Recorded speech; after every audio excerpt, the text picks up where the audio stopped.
treated us to something special. Would it be the final day of Ray Lewis's career? Out in the Denver chill, just 13 degrees at kick, Peyton Manning slipping on the isotoners. He's wearing gloves out there. I don't blame him. Yeah. Me neither. Ravens punt, opening drive. Here comes Trindon Holiday. 5'6", and he is coming up big, Brian. Holiday, hey. Oh, yeah, Holiday. This kid here is a playmaker. I can't understand the Baltimore Ravens. Everybody migrated to the right side of the field and leaving the whole outside wide open for Holiday. Longest punt return in playoff history. Look at all the bodies of the Ravens. You only have one guy to outrun. Then now, when you're able to see the paint, baby, get the band fired up. And how about Peyton Manning? Look, he's jumping for joy. He's like, I don't have to play today. I don't have to go out there and see Ray Lewis right now. Ensuing kickoff, it's the AFC Pro Bowl returner, Jacoby What's going on here? Little nervous. Okay, so 3 plays later, Joe Flacco.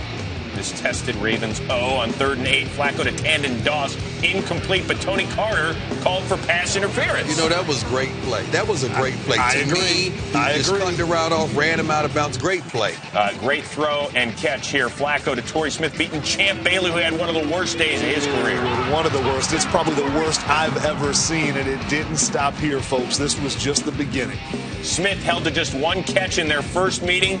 Toasts the future Hall of Famer on this one. Cornerbacks, when the receiver knocks that hand off of you, it takes your inside shoulder, and you pause for a second, and he's able to gain ground, especially a guy that can run like Torrey Smith. How would the gloves treat Peyton on this first throw behind Demaryius Thomas? A little shaky at first, but he snapped out of it eventually. Definitely he was getting used to it. You saw him constantly fidgeting with him. Here, intended for Decker, tipped and picked by Corey Graham. So the Ravens put up 14 points in 42 seconds. I don't care what you say, Dion. That was pass interference, and buddy. you know what? I'm sitting up here thinking, that was a great play. Now, okay, I have a right to the ball just like you have a right to the ball. Not a right to his left arm, though. At this point, I'm saying, here we go with Peyton Manning. Inconsistencies in cold weather. Here we go. Peyton on 3rd and 7. Look at the catch and run by Jacob Tammy. Hey, great catch. Folks at home, you do not realize how hard this is for a big guy to bend his body, scoop that ball off the turf. Then on 3rd and 8, look at the catch by Brandon Stokely, the former Raven, gets a knee down. And the throw, Prime. Right on the money. Game plan play, a little out and up. Stokely is still one of the best to do it in the game. In that slot, I'm telling you, you can argue Welker. I'm not sure anybody else gets it done like he does. Some Wes Welker. I know you do. We are tied at 14 after the first 15 minutes. Second quarter, Flacco looking for Torrey Smith again, and look who gets beat again. It's the 12-time Pro Bowler Champ Bailey, but this one, a little too low. You know, that reminds me of the game in Houston versus Cincinnati. Yeah. But I tell you what, you cannot miss those type of plays in a playoff setting. Well, here, Manning does not miss it to Decker for 32 yards. We're in the red zone. We're moving the chains, and we got another first down for Denver. I like these big wide receivers, breaking tackles, finishing runs. Next play, Manning to his running back, Noshawn Moreno, who beats Donnell Ellerbe, his former college teammate. How many times do you see that? A stop and go on a linebacker versus a running back. Game plan play. Great game planning by the Denver Broncos. I love it. Moreno hurt his knee. He would not play in the second half, but that put Denver up by a touchdown. Next Broncos possession. Matt Prater from 52 yards out. Looked like my golf swing. Better yet, we've got a shot of Heath Evans' golf swing. Look at the 9-iron here. We call that a little fat. How do you do that? And that's all you do. I don't know. It looked like his plant foot was too high, too far away from the ball. A lot of things were wrong. So the Ravens trying to put points on the board in the waning seconds, and it's Smith again. Look at the adjustment. Let me tell you something. It's not too many players could make this play. Champ Bailey had great coverage. Yes. This was just a great play. You can't cover a man better than that. And who's loving it? Sugar. We're tied at 21 at recess. Third quarter opening kickoff. It's Mighty Mite, Trindon Holiday. Oh yeah, Holiday. 104 yards. He's the first player ever with a punt and a kickoff return for a score in playoff history. Pay that man. And as you mentioned, John, well, first of all, nobody's back from the set. They're all getting their hot cocoa. They're all trying to warm up. They're cold. John Harbaugh, remember, former special teams coach? Yes. As Peyton's loving it. Harbaugh was thinking to himself, wait a second, this is not what I taught. Now, Ray Lewis getting that digit looked at.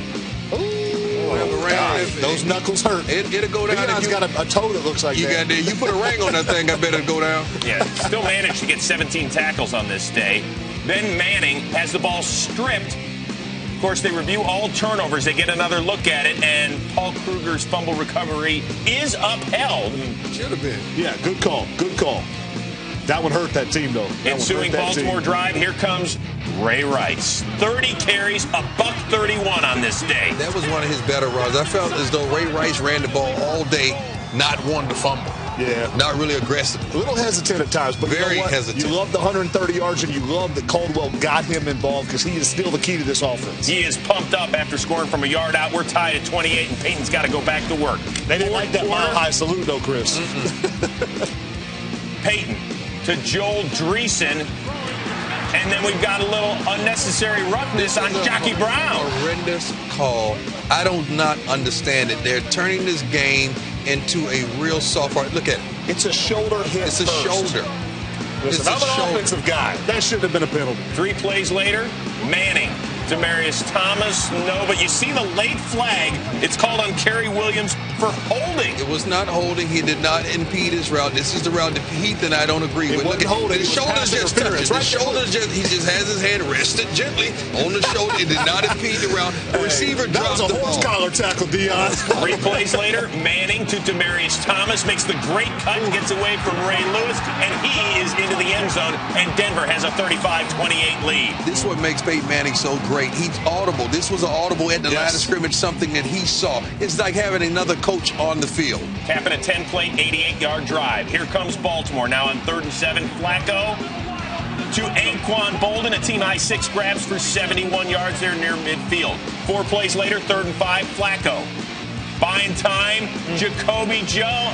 Oh! Gotta have that, Jacoby. You gotta have that, baby. For him right there, Deion. After what he went through last offseason. After a Baltimore timeout, 4th and 5, they're going for it. Flacco to Dennis Pitta, and knocked away nicely by Mike Adams. I didn't like his selection of receivers that time. I really did. So now Denver on 3rd and 8. Couple first downs. They're salting it away. Ronnie Hillman played very well. 83 yards for the rookie, but stopped shy of the first down. So the Ravens force a punt. Flacco now with 40 ticks to go. 3rd and 3, just launches it downfield. Jacoby Jones somehow gets behind Raheem Moore for the 70-yard touch. Blow that kiss. We are tied at 35. I wanted to see him dance, actually. How in the world does this happen? This is the problem right here. 3rd and 3. The cornerback is playing cover 2. He knows he has safety help over top. Raheem Moore backpedals and not opening his hip and get to the deepest point, and he falls on the play. 31 seconds left in regulation. The Broncos with 2 timeouts and arguably the greatest quarterback ever take a knee. We'll get to that in just a minute. So we're headed to overtime. Remember, each team gets a possession as long as the team that gets it first, in this case Baltimore, doesn't score a touchdown. On 3rd and 4, Flacco incomplete. Intended for Torrey Smith, but guess what? A flag on Champ Bailey. Throw the ball to Anquan Bolden. I don't believe that flag. I don't think that was a good call. I agree with you on that one. I think that was just a great play by Champ Bailey. When you don't see the receiver get up complaining, that means it was right. So with Peyton trying to get loose on the sidelines, Flacco really stayed pretty clean on this day. Von Miller, Elvis Dumerville get the only sack for the team that led the NFL in sacks. Throw the ball to That was because of the DBs. DBs doing their job help that. Now Denver on 3rd and 1, they give it to Jacob Hester. He gets stuffed by T. Sizzle. Sizzle for shizzle. So Baltimore gets the punt back. Flacco almost picked here by Mike Adams, who is out of bounds. Tap your toes, find a way. Next play, after a delay of game, it's 3rd and 13, and Flacco, who became the first quarterback this season to throw for more than 300 yards against Denver, 24 yards to Pitta, and a first down. 3 plays later, it's 3rd and 3. Flacco to Bolden, nearly picked by Chris Harris, so Baltimore would punt. Great play. Great play by Harris. So here comes Denver. Peyton Manning, 48 career game-winning drives on his resume. Flushed, and he wishes he had it back. Looking for Stokely, finds Corey Graham. Cardinal sin against his body. Even the great ones do it. You see Stokely, 14 right there in the middle of your screen. That's his guy on 3rd down. Pressure situations. Forced it. So you figure one first down, Baltimore's in field goal range, and here comes Ray Rice up the middle for 11 yards, gets a big push from Marshall Yanda, the Pro Bowler. Which got him the first down. Yes. Now on to the second overtime, the first one in the NFL in 9 playoff seasons. It's Justin Tucker from 47 to win it. The rookie out of Texas, and Baltimore continues its dance. It is not over yet for Ray Lewis. Hugs and kisses on the sidelines and on the field in an amazing, amazing game that was tied 5 times. There were 4 lead changes. No team ever led by more than 7 points. And now Baltimore is off to the AFC title game for the 3rd time in the last 5 years, while Denver's 11-game winning streak is over.